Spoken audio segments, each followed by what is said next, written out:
Hello and welcome to Science on Trial and Error. I'm Kasia Kuzmicz-Kowalska. I'm the host of this podcast and a PhD student in developmental biology at ISTA. Yes, since I've started this podcast, my institute actually changed its name. We are back after a long break, unplanned but necessary long break, and there will be some changes, some new ideas, some new projects, but more about it in the next episode where I will be the guest. It's going to be a celebratory episode for belated 1-year birthday of this podcast. And if you want to be part of this episode, drop me a message on Instagram or to our email, scienceontrialanderror@gmail.com, and we can actually arrange a quick recording. Now, my guest is Katarzyna Siuzdak, my first professor guest, which I'm so happy about. Kasia became a professor at the stunning age of 34. And she's now a group leader of the Laboratory of Functional Materials at IMP PAN in Gdańsk in Poland. Their research is primarily focused on photoconversion of energy and fabrication of nano devices. Basically, converting light to energy and transferring energy to other processes using materials with at least one of the dimensions below 100 nanometers, so not visible by eye. Extremely cool work, and with a lot of interdisciplinary aspects and very applicable. Kasia got her PhD in chemical technology from Gdańsk University of Technology, and prior to that, she obtained her Master's of Engineering degree following individual interdisciplinary studies between departments of chemistry, physics, and mathematics, also in Gdańsk. She actually shared with me how she managed to juggle all the lectures and exams between these departments in both space and time. Kasia is open to collaborations and always willing to take on new challenges. She's also coordinating different projects focused on sustainable energy. Recently, she was named one of 22 Polish women to watch in 2022 by Forbes Woman Polska. Oof, that's only a small part of Kasia's resume, and we didn't even cover her extracurriculars.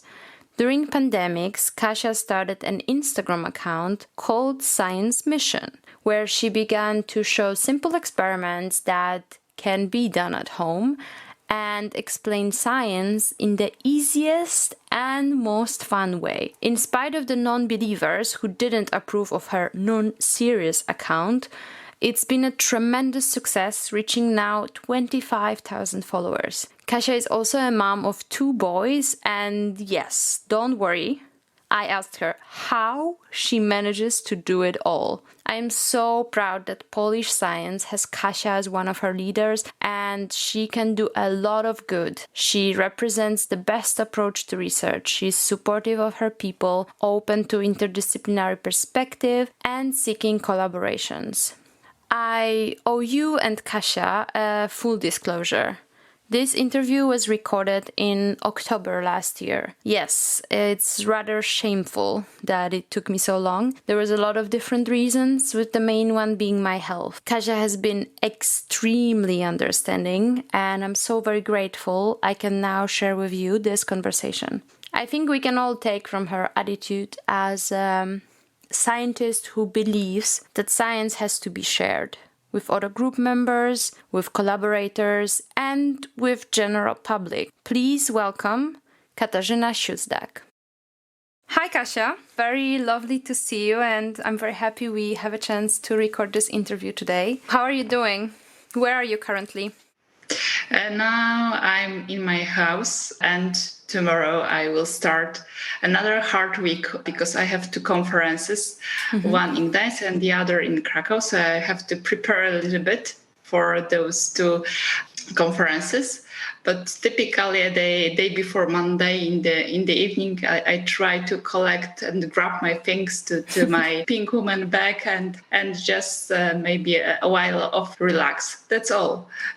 That's nice. Thank you so much for sharing your relaxed time with me and the listeners. And yeah, with the conferences, are you presenting your work? Are you going to show some of your results? Yeah, the first one is dedicated to hydrogen energy, and it's related to the hydrogen strategy that is prepared for Poland. And together with other sciences, we try to combine and to be in the tight cooperation, to have the common path how to introduce the hydrogen into the Polish market. Because we have different ways to produce hydrogen. So only if we combine together our experience, our knowledge, we can do something. The second conference from Thursday to Friday in Krakow is dedicated to functional materials, because in novel devices, in most cases, those functional nanomaterials plays a very important role. So I can say that it's the idea of my scientific role, to know the material, the function, and to know how to modify the material at the nanoscale to have the function that is required in some device. You are actually my first professor guest, and you are running your own group that is called Laboratory of Functional Materials.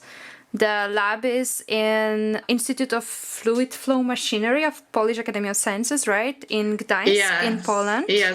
Yes, exactly. The name is maybe more historical, I can say, because, in Gdańsk we have shipyards. In Elbląg there was a company fabricating engines for shipyards and so on. And the institute was established in 50s, the last century, and it was very related with companies and with this industry. That is why the name is like that and stays like that. But currently, a lot of groups are focused on renewable resources, how to produce energy from wind, from solar, from heat. So different ways how to convert it from one energy to the other. And of course, a lot of people focus on those, huge engines, wind turbines, solar cells, and to verify the efficiency, modeling. And within my group, we are focused on those tiny things that are not visible by a naked eye, but plays very important role. Exactly. So I was trying to look into what you're doing and checking your Instagram as well. And what I found is that you are mostly working with photo conversion of energy, right? Yes. Also, how to store this energy, how to convert this energy, and photoactivable devices, as well as, I guess, this translates into photochemistry, right? Yes. This was one of the things that I found, but I also found that you're doing a lot of other things in the lab, and I would like to kind of try to go through some of them that I was actually very curious. Yeah, so maybe starting with this photoconversion. You said you're working more on the nano devices. Do I understand correctly? No nano devices, but nanomaterials. Nanomaterials, yes, exactly. At least one of dimension is below 100 nanometers. So we do not see them if we produce even them in a form of powder or plate that is covered by nanotubes, for example. We cannot see those materials using simply naked eye. So we have to use scanning electron microscope or transmission electron microscope to investigate how really this material look like. And regarding the photoactivity, we should prepare such material that absorb the visible light. Typically, there are semiconductors. Mm-hmm. The most common is titanium dioxide, but it should be modified because titanium dioxide, as is commonly known, is white powder. So it absorbs mostly ultraviolet light. And ultraviolet light is only 5% of the whole spectrum that comes to us. So in order to grab more light, we have to modify, to put some defects into this material to change it. So knowing a lot from physics, chemistry, sometimes from mechanical engineering, we can apply different techniques to change this material on the atomic level, on the subatomic level. And maybe it sometimes sounds like from, science fiction. A little bit, I must say. Yeah, we can do it simply by hands. Yeah, some techniques we elaborated in our lab are very facile, do not require any sophisticated equipment. And then we observed, okay, our material absorbs more light and can convert it to electric energy, to chemical energy, or we can use then those energy that is captured from sun to other processes. This is very cool. So basically, you are fabricating the materials, and then you are characterizing how they behave, and then you are trying to go from this to something more applicable, like generating some prototypes or something like this, right?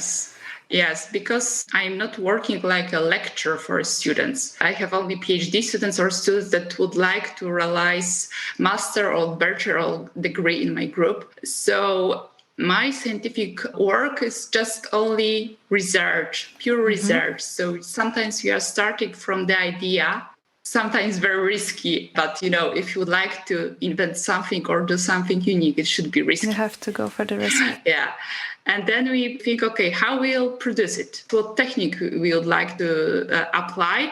And also, because we would like to introduce it in the market, these techniques should be simple, should be easily optimized. We have additional requirements, not only, okay, we'll do it. And, we have to buy very sophisticated and expensive equipment, the same with chemical compounds. And additionally, within current times, we should also think about ecology, sustainable development, and so on. And then after fabrication, the range of materials, because we change parameters, we characterize the morphology, structure, functional groups, and so on. And regarding the photoactivity, we have to verify it using, for example, photoelectrochemical techniques, if the material absorbs light and then convert it into some energy. So sometimes among a lot of materials, we select one, two, or several. Okay, it is good, so we'll go ahead. No, it's not science that you just take the material and do a lot of things. Take this, and this. You should first analyze literature, think if it's reasonable or not.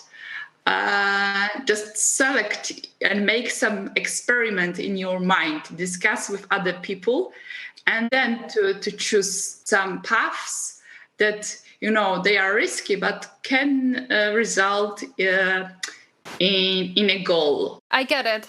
I mean, it's a lot of conceptual work that has to come into play, and you really have to think about it with so many aspects. It's not just purely basic science, because you really need it to be applicable.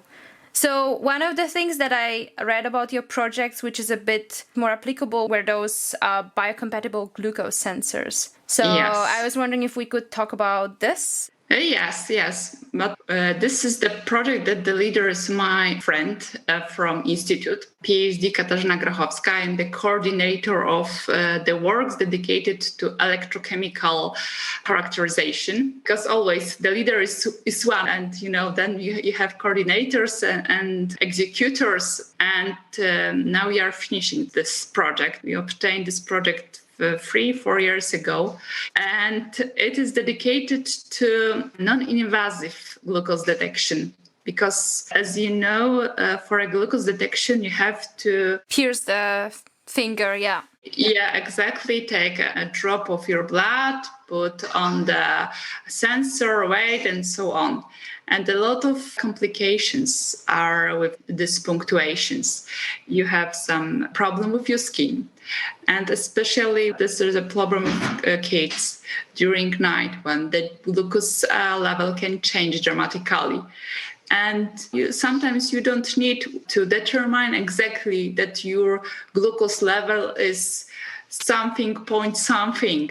Sometimes you just need the information. It's too high, it's too low. Yeah. Do something. Yeah. That is why it was the idea to limit the number of punctuation, not completely eliminate, because when you read out the sugar from blood, it's most reasonable and reliable detection method. But you can limit it using some other techniques. And our proposition is to use as the material the other fluids than blood, the interstitial fluid and the sweat. Very small drop of sweat is enough to have the signal. And because we are keen on fabrication of nanomaterials using scalable techniques, that is mostly anodization. This technique is used for corrosion protection. But if you apply specific parameters and you change electrolyte composition, you can fabricate very nicely ordered nanotubes that grow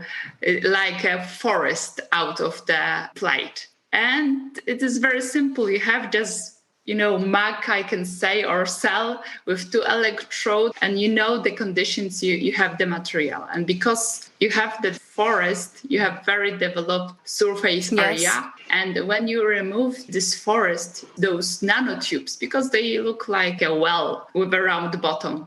So when you remove those tubes, you will have like a dimple. It could be like a honeycomb. Yeah. Yeah. Okay. Yeah.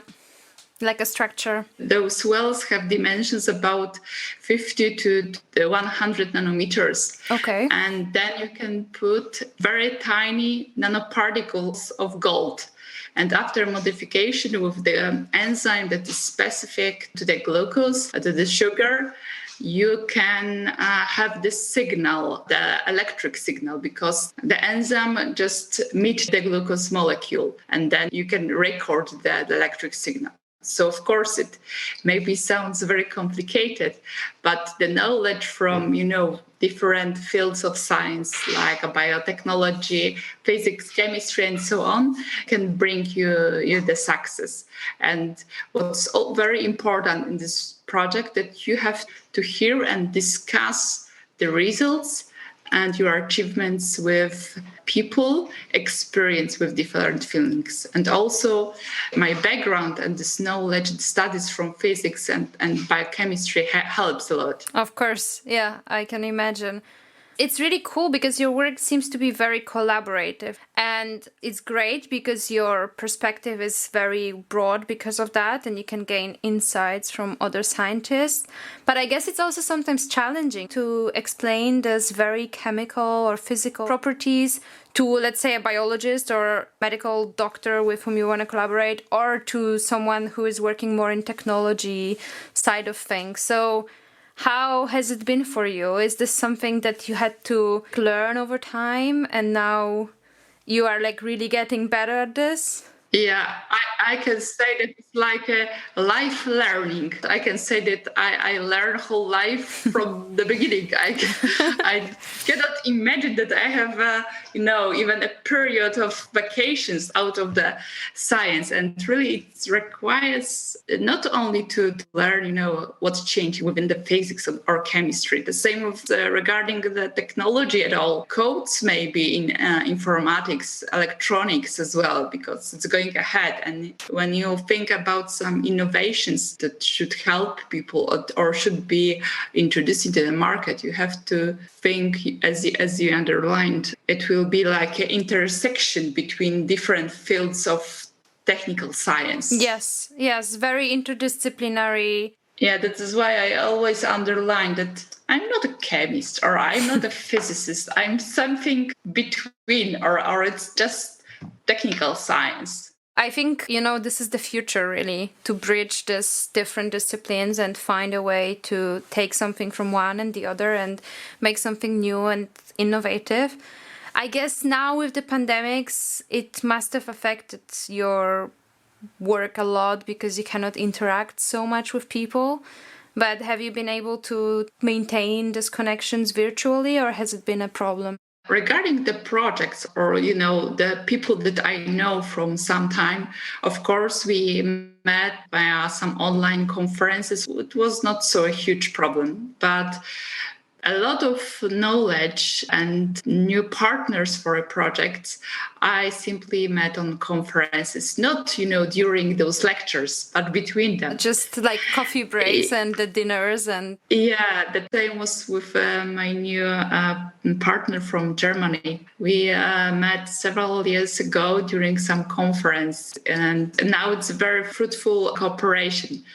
I met him, just after his presentation. But, during the online conference, there's no coffee break that Exactly. it's a very huge disadvantage. But now, hopefully, I see that the progress, some conferences are announced. Everybody vaccinated, and then things will be moving in a good direction. Yeah, but maybe, I know more people, but I see there's more problem for young people just that they are starting PhD studies.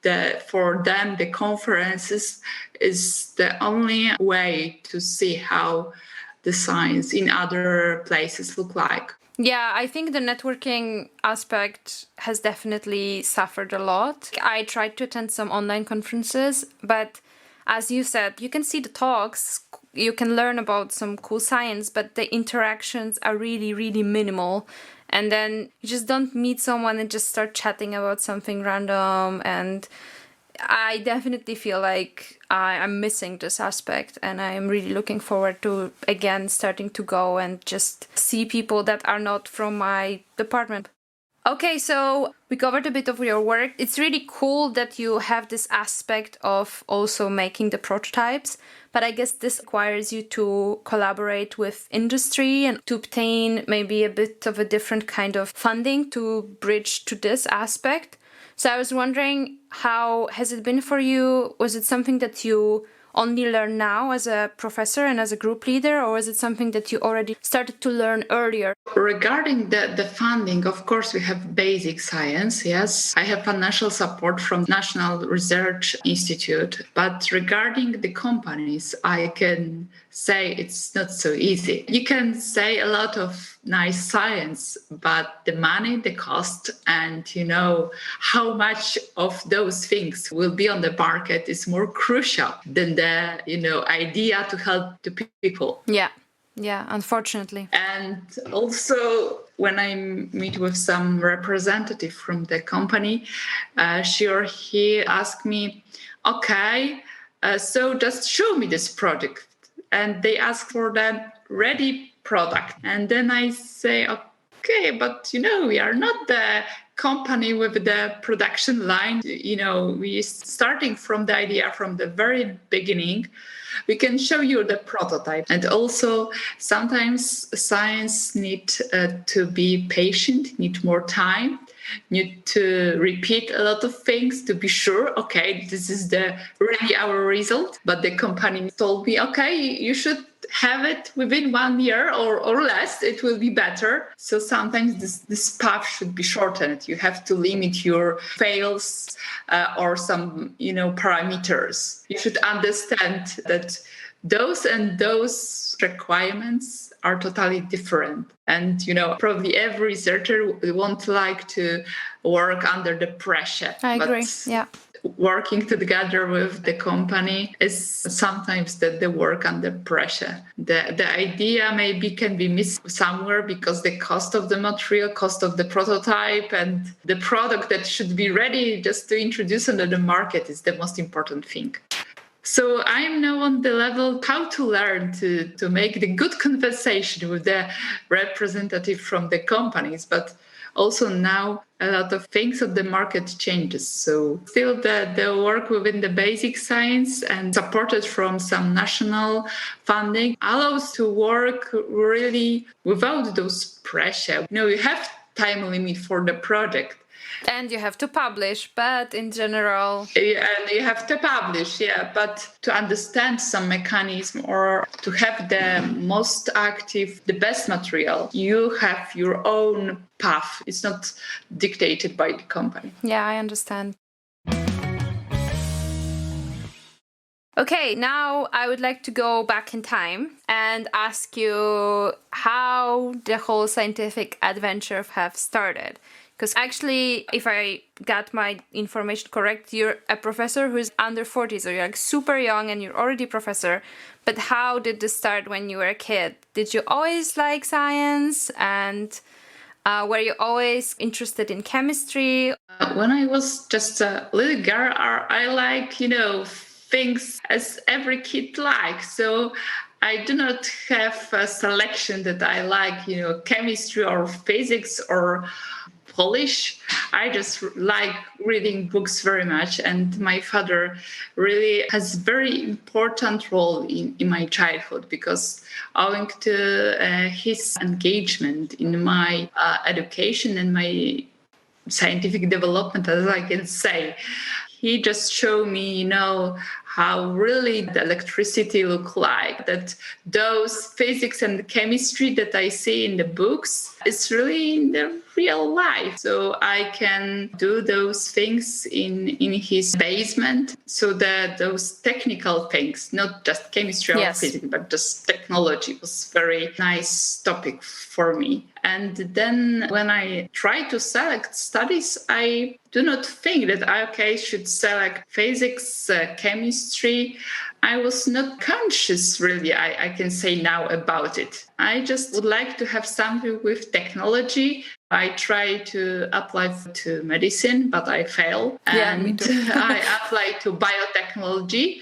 And in the first approach, I also failed. Then I started to be a student after the second announcement. And I just started to study biotechnology. And during the first year, every student has those basic physics, mathematics, also chemistry. Mm-hmm.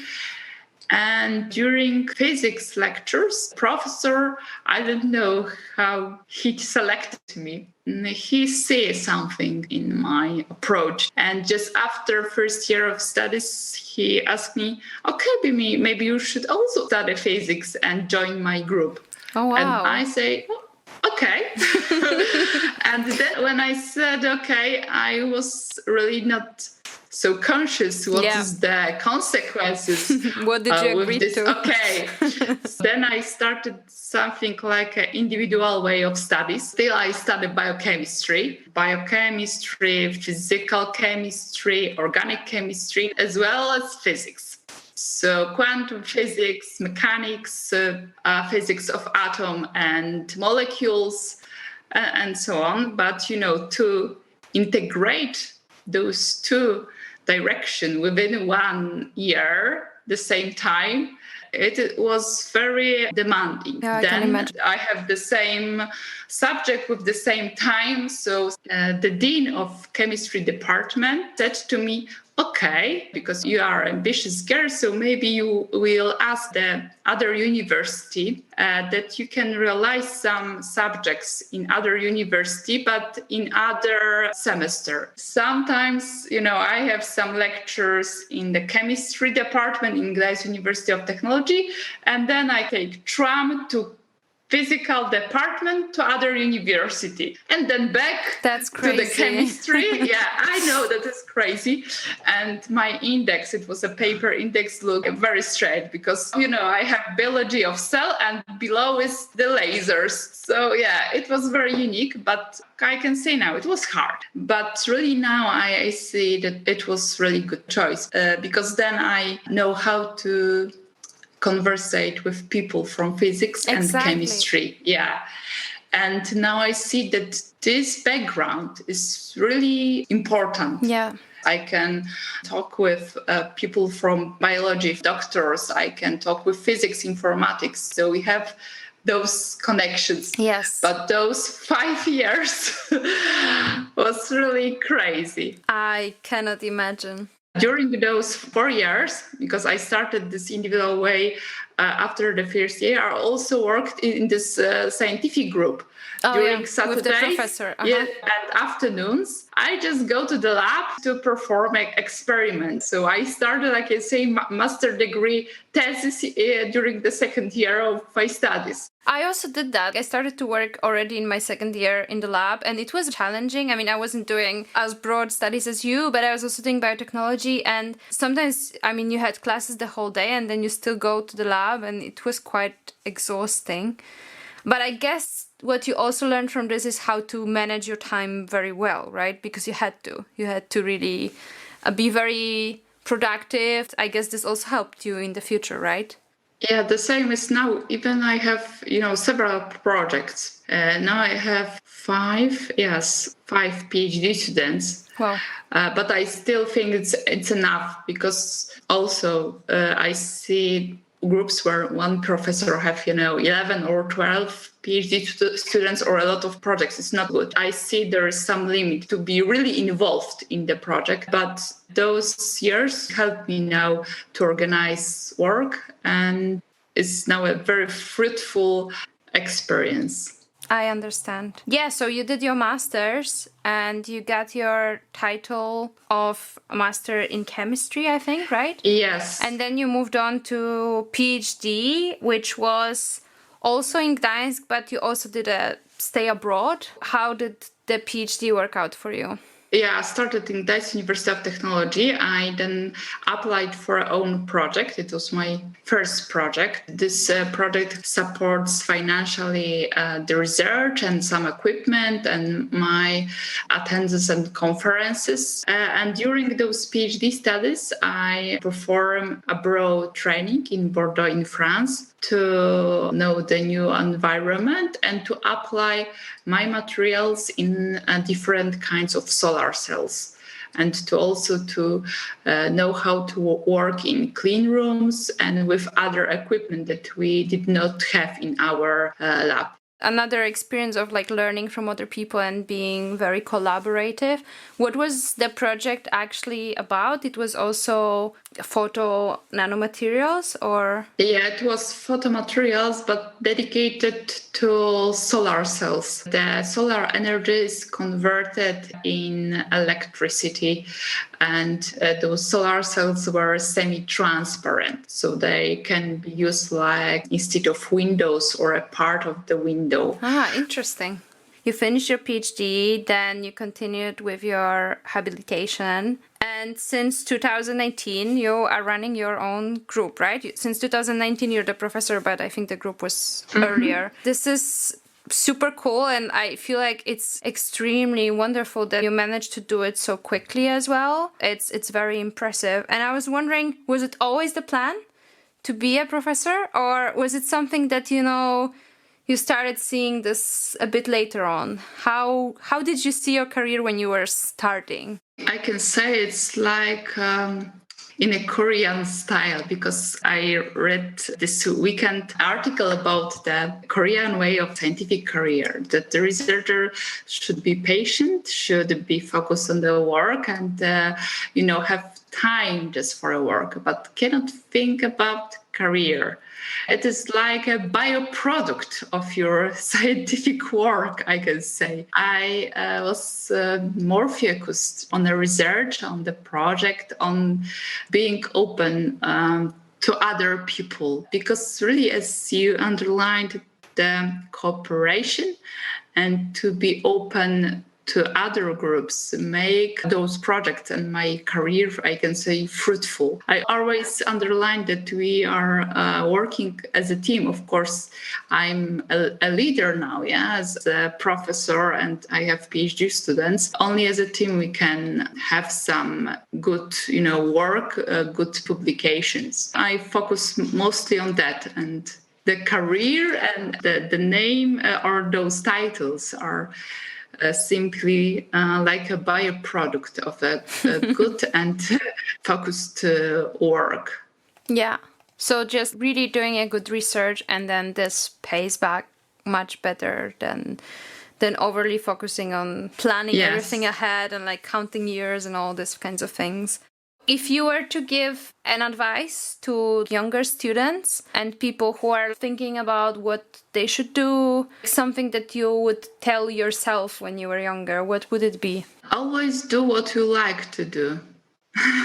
Yeah, that's a good advice. As probably everyone can say, but even if at the beginning is hard, I can also say that it was hard. My English was very pure, I can admit. And when I was a PhD student, the scholarships were quite low. I provide private lectures of physics and chemistry, and my husband helps me a lot. And even if you have very hard times, but you like what to do, you should stay at this thing. Not everyone should do science, or not everyone should do some projects in engineering. But if you are convinced that it is the best thing you can do in your life, just do it. Of course, if some young people would like to do research or science because at the beginning it's interesting, check simply the supervisor.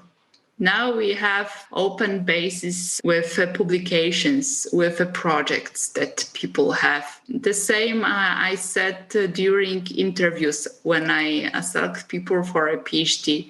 What do you know about me? Exactly. Did you do your research? Well, that's a basic selection. If this person will be a good researcher. If you research your supervisor, or even if you have some conversation with my students or PhD students, I do not have anything to hide. But I see sometimes the answer is, I should check something? Or what do you know about the project? And in the announcement for an open position, I always put the popular science description of the project, and those candidates said then, I do not remember. This is one of the most important questions I ask during such interviews. So if you are curious at the beginning, then it is the way for you. But if not, and you just select some group just by an accident, it's not good. It's not going to work. Just after 1 year or half a year, you will simply change or left it. Yeah, you need to be committed. But I think doing research into the group leader and to the laboratory is super important. And very often people are afraid to ask. But on the other hand, it's also important for you as a professor or as a group leader to have a group that works very well together. So you want people to be a good match, right? As well. Yes. And as you said, you have nothing to hide. So it also shows that this person is committed to have a good match and stay and so that this collaboration works good. Yeah, especially now we have everything in the internet. Yeah, if you are a good leader, you will have the list of publications, projects, and so on. It sounds like you have so much on your plate. You are running a group that has several students and other co-workers and collaborators that you have to coordinate. As you said, you have 5 projects. And then on the other hand, you also started the social media science communication account, and you are a mother of 2 boys. So I was wondering, how do you juggle all this? Yeah, how difficult it is, and also how do you see this after already being the group leader for a couple of years? How is it working out for you? So first, this is the thing that I do not see my day as an hours for something, rather like a task or some aim I should gain. Because in former years, a lot of elderly people sometimes said, you should stay long days, long hours in a lab or at the desk to produce something. But really, I see that effectiveness and the focus on something, it is the most important thing. And, I stay at work till 3 p.m., sometimes less because of my kids. I have to sometimes grab them from the kindergarten and from school because I'm also a mother. And I do not stay at work to 5 to 6. Of course, then in the evening, I do some works. And of course, there are some hard times because, I have to prepare some report, presentation, conference, and my kid went sick, for example. After some years, I learned how to ask for help, simply. It was very hard. But now I see that I simply can ask my friend, my father, my parents-in-law, and my husband just help me. Or if I do not do ironing one day, I can do it other day. Yeah. Or I can simply buy a meal or do a meals for a couple of days ahead. Now I learn how to not to be the perfect in every aspect of my life. So what is also my idea in the work, that my doors are always open every time that they can go to me and ask me for help. As I said before, those focusing or available things that I select, not a lot of projects, not a lot of PhD students, not, like people have more than 10 or 15, just to have more. You don't know what they do, and you cannot really stay on top of things. I agree. I think you are saying something very important, especially the fact about learning how to give yourself some slack, not always doing everything perfect and not always just expecting from yourself to do everything by yourself. In life, you can, as you said, ask for help, and I guess at work you can kind of learn to delegate and learn to trust people. Yes, at work, there are some simple things, order chemicals, look at some equipment. At the beginning, when the group was small, I did it on my own. But now we have a group of 10 people. I have assistance for help with those things. So then I do not have to worry about chemicals. Of course, I ask everything. Do you have everything on the shelf? You don't need anything. But I'm more convinced that other person can do it. I think this is important skill in being a group leader, because you have to kind of understand also what other people are bringing to the equation. And as you said, you are a team and you are all working towards joint goals, because there are different type of professors out there. There are some people who tend to control everything and micromanage everything, and then this creates a lot of tension in the groups. There are some PIs who kind of distance themselves a bit too much, and it's hard to even get some time with them.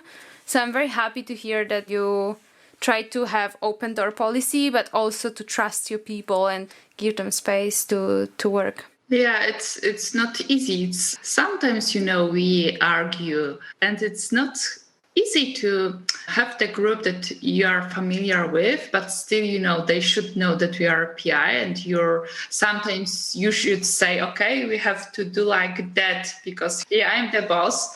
And I see after probably the first year is always very challenging because they have to learn a lot, but then they know more. They just tell me, inform me, they present me the plan. When there is a problem, they ask me for help. And so not controlling, but mentoring. Exactly. A very important, but a completely different thing.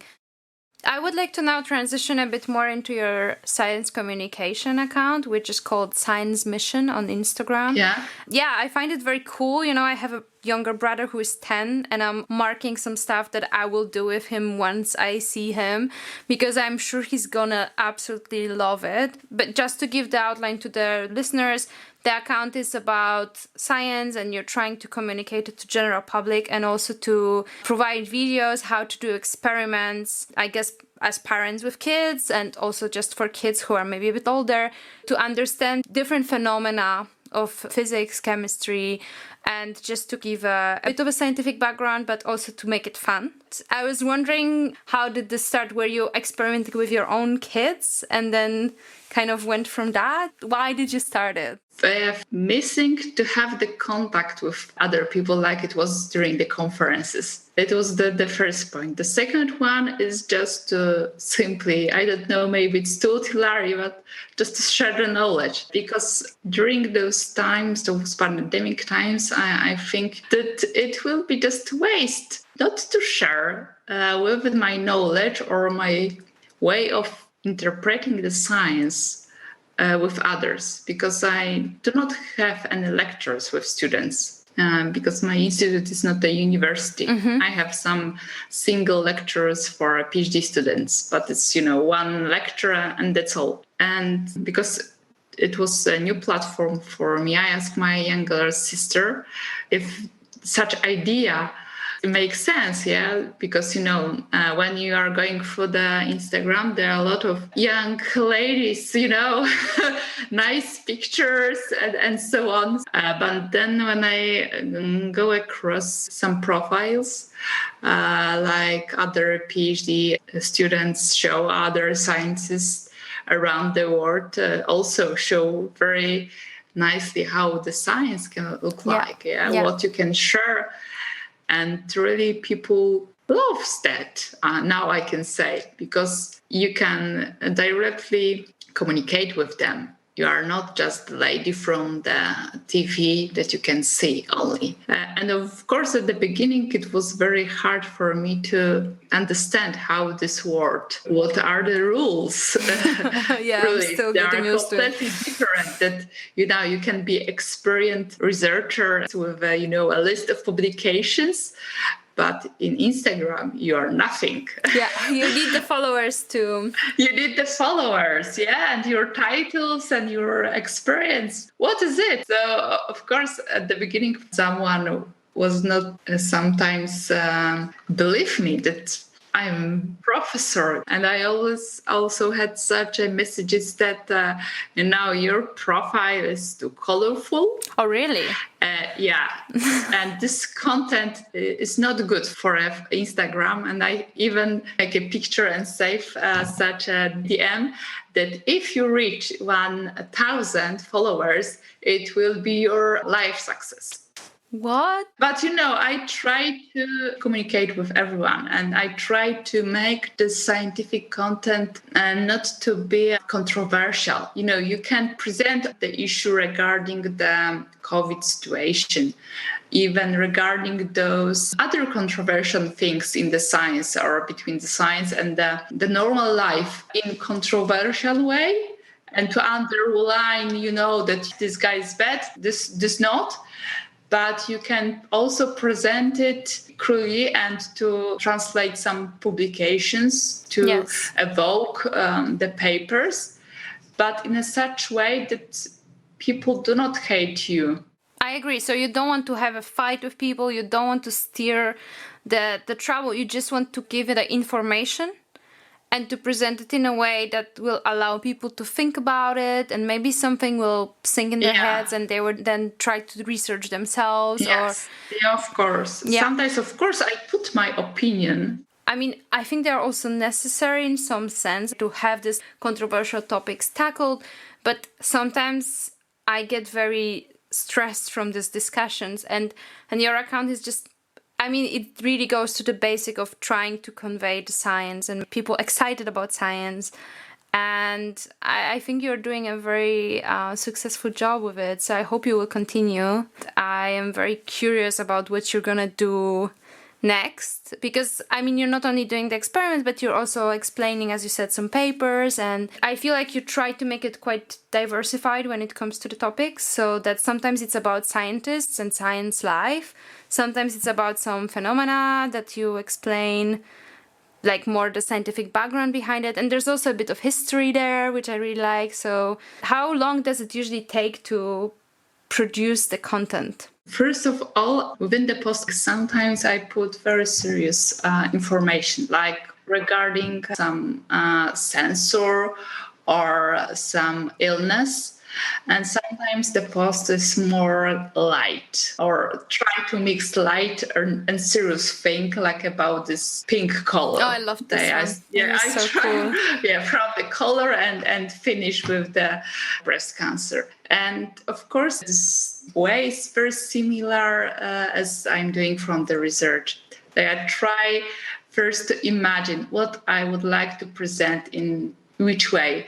And sometimes this process is time consuming. Yes. Because then when you know which photo you will take or what you will write, sometimes it's 2 hours or 3 hours, yeah. And of course, sometimes I ask my friends, consult the content, if it's good or not. So I'm also open for the critics before I publish it. The same is, during the scientific work. Yeah. When you publish, you have to be open for a, meritoric criticism. So the same with popular science content, yeah, and to catch the balance between the pop and the science, because if I focus only on science, it will be okay, we have this information, but it will be for a narrow group of people, yeah, mostly maybe PhD students or other scientists. But if I would like to go with my science to wider audience and also to pass a knowledge about some important thing, the technology that is go ahead. Sometimes, this information is not provided in a mass media. It's not so popular. We have politics, scandals. And then the weather. Yeah, exactly. Yeah, and weather. Yeah, that's all. What I would like to change that always we, in this mass media, we have Chinese scientists or American scientists show something. So I also would like to underline that Polish science and Polish researchers are really on a high level. I agree, yeah. But, still, I don't know, maybe it's from the past. People are exciting the Chinese or Korean or people from United States did something unique. I hope that it will change. Yes, and I think through work of people like you, to try to really be available to general public, it may change, because then people start to realize we are not so much behind.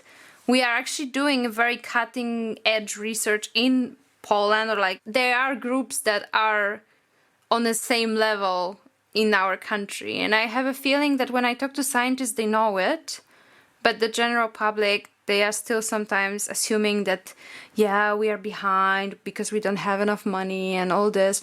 But we actually now also the ERC grants in Poland are more frequent and there's so much collaboration. I think this is good that you're trying to make people more aware of this. Yeah, it was like with this flu sensor, yeah. People was very surprised that in Poland we have such equipment or small things that can really help, and they are working till 2 years. Yeah, so. Okay, so now moving forward from this, I want to go to this room for improvement question about academia. I usually ask my guests about this because I want to get a feeling of how people are seeing scientific world and research world. And I was wondering what for you is particularly something that bothers you and that you would like to change in academia or in scientific world. I think that we should support young people from the beginning of his or her career. Because, you can even check if I have papers with my PhD students, they are always first because I know that they did the great job and I'm the last author. There are also, of course, the papers that I'm first, but I was the main author. I maybe prepared the review and I had the invitation. But my PhD students, they are the first authors. And when I did my PhD studies, and I also know that now in different groups, such way is not popular, unfortunately. And then how this young PhD student, just after having this PhD degree, will find some nice other group to join or find postdoc, yeah? Also, when we are thinking about the conferences and other activities, for example, chairmen, I see only men there, and mostly they are above 50. Maybe it's very strange, but my dream is that we will have like two persons chairman. That one will be the, experienced one. Not always men, but it could be women. Yes. But the second one will be just a young PhD student, or just after PhD students, to learn how to carry on such a talk, how to moderate. Definitely. Because never during any conference I did not see young person that moderate the discussion. Yeah, it's still not very popular, I must say. I mean, sometimes now I see this. There's like early career researcher, whether it's a postdoc or a young professor. But early means probably about 40. Yeah, exactly. Like this is what I mean. It's usually not so young. It's more someone who is like a beginning group leader, beginning PI. But I think here about, double to have that. You have PhD student and some experience to be more open for activity with those young people. And the situation in the Polish science is very unique currently, I can say. Unique word, it's only one word that can describe the situation. Yeah. Mm-hmm. So it's especially hard for me because I like work interdisciplinary. I cannot say that mechanical engineering is my discipline, because now I have to select, we can have the division into earth science, technical science, and social science. And that's all. The selection of one discipline when international projects that are supported from European Union should be interdisciplinary. For me, it doesn't make sense. And also what is very important for me as a PI is to have the opportunity to learn how to organize the work group, how this group should be led. Because now I'm on additional studies. Oh yeah, I saw this, like management. Project management. And I see, of course, some of my faults because I didn't know how to do some things. Yeah? And I think that some faults during leading some research groups origins from not lack of experience in the science, but lack of the experience in the soft skills. Yeah, lack of management, training, organization. Yeah. Then you don't see the researcher in your PhD or in your students. Still, some people see the student or do not provide some free time, experience some fail, and experience how to analyze the risk, for example. Giving space for the students to learn how to develop like an idea also, because I guess sometimes when you come for a project that is within a grant, it's already designed, right? So you come and you start working on it, and of course there are a lot of challenges on the way, but this experience of developing an idea from your head into something more tractable, it's important for if you want to stay in science, I guess, right? Yes. And also, of course, my dream as a scientist and a feminist is to have more women in technical science. It will be very nice for me. Sometimes, because you are a woman as a scientist, you can have completely different overview on some problems. Sometimes it's not a scientific experience point of view, but I don't know, maybe hormones, I do know some experience from home, from everyday life, from kitchen, from experience with the kids, because of course still we have spent more time maybe sometimes with them at the beginning,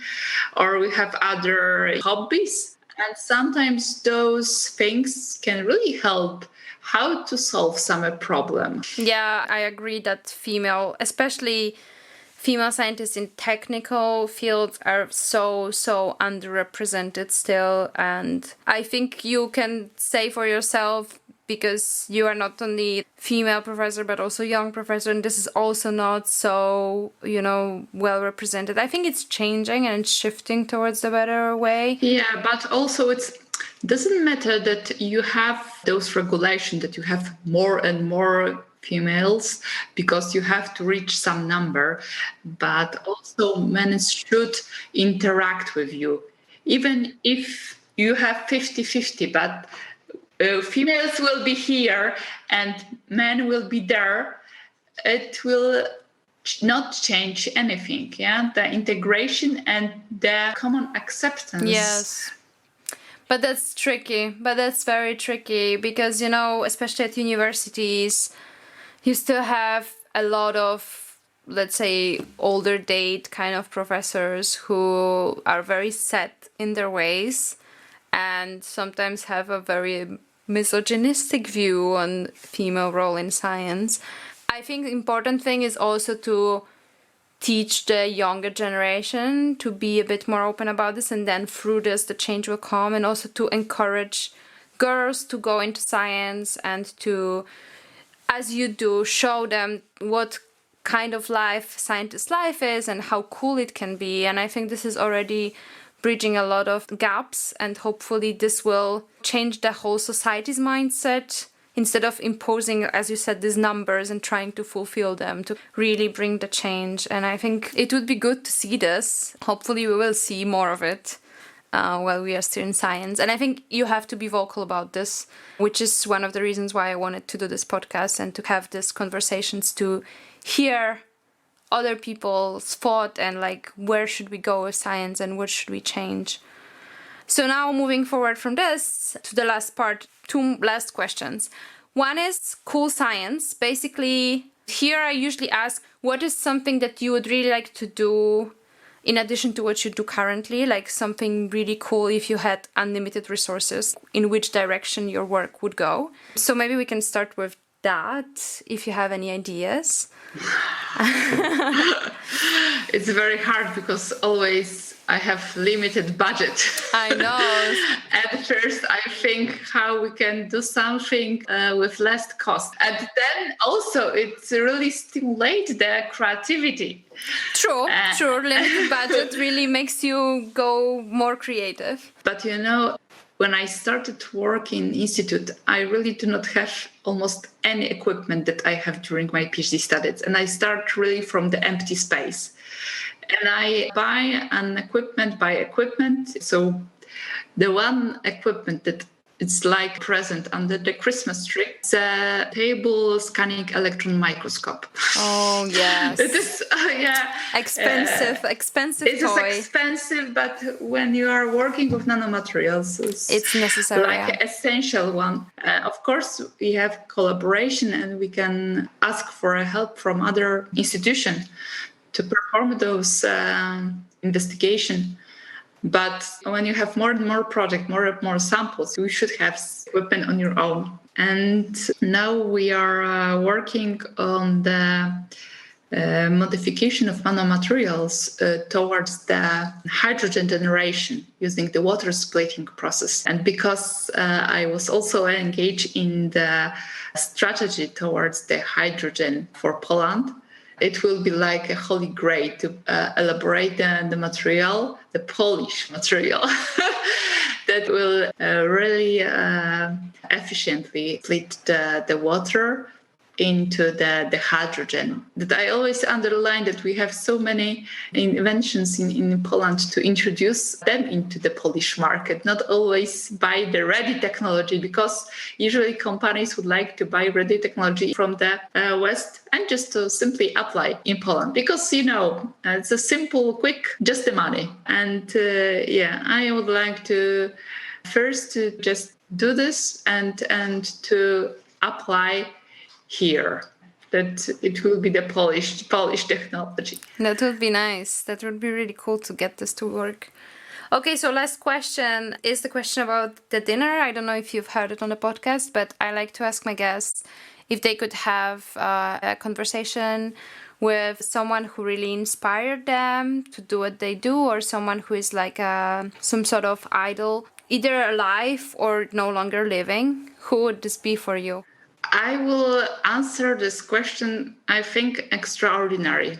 At the end of every year, I invite my group for a dinner. And it will be like just this kind of dinner, because every year I say thanks to them for a whole year of hard work, for their engagement, for their ideas, for that they help each other if someone need help. So just additional dinner in maybe some fancy restaurant. And of course, I select some place and I make some surprise. But of course, I take into account what they like, and I will just select my group. That's all. Because, I can read about some success of people. A lot of people probably will say about people that obtain Nobel Prize and so on and so on. But I think that we should admire this time with the people we are working with. I think your people definitely know that you appreciate them. I mean, hearing this side, how you run your group, I like it because it's the more modern way, like the more appreciative way, the more team-like way. Yeah, I like this answer a lot. It also speaks to your character as a PI, which I think is also nice.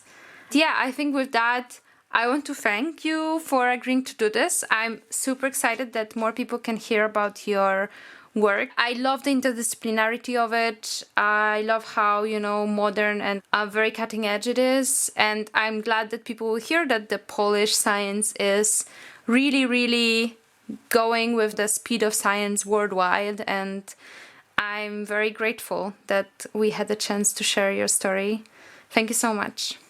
Thank you. Thank you for nice questions. I hope that everyone will understand this way how I look on the science. Thanks a lot.